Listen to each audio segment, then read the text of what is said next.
Welcome to episode 734 of Apartment Hacker. This is Mike Bruin, and Apartment Hacker. It is my mission to tease out human potential in the multifamily space. So we're talking about meetings. The last couple of Apartment Hacker episodes have been about meetings and that meetings are necessary. The other episode, I think we talked about the end of the status update or death to the status update.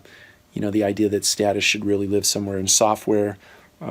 Or in email as opposed to in person with low ROI, relative to the salaries that might be sitting in a room to listen to the status updates. So the other thing I'd like to talk about as it relates to meetings is one-to-ones, literally the number one and the number two and the number one-to-one, which is really a numerical way of saying a one-on-one meeting.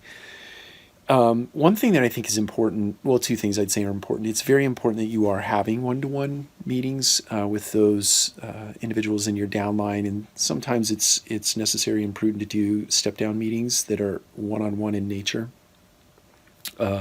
meaning one level removed from your direct report relationships. I think you have to be careful there. That's a whole other subject, but important to have one-to-one meetings, but it's also important to make sure that in one-to-one meetings you don't get into politicking. You don't get into sharing speculations and frustrations about the way people act and behave in the workplace. I can tell you that I've been guilty of that myself over the years.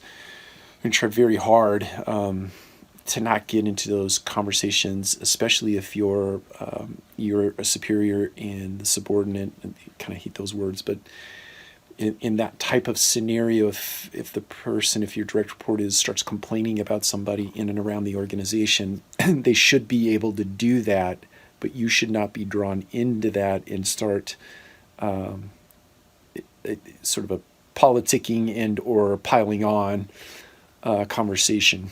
You should simply listen, understand, notate, give guidance, and then if that particular information is worthy of taking action on, then you should do that, and explain to the person that you're having a one-on-one with that you may or may not follow up on that depending on the circumstance or the nature of the information that's being passed along to you, the nature of the complaints and things of that nature. So anyway, one-to-ones are important.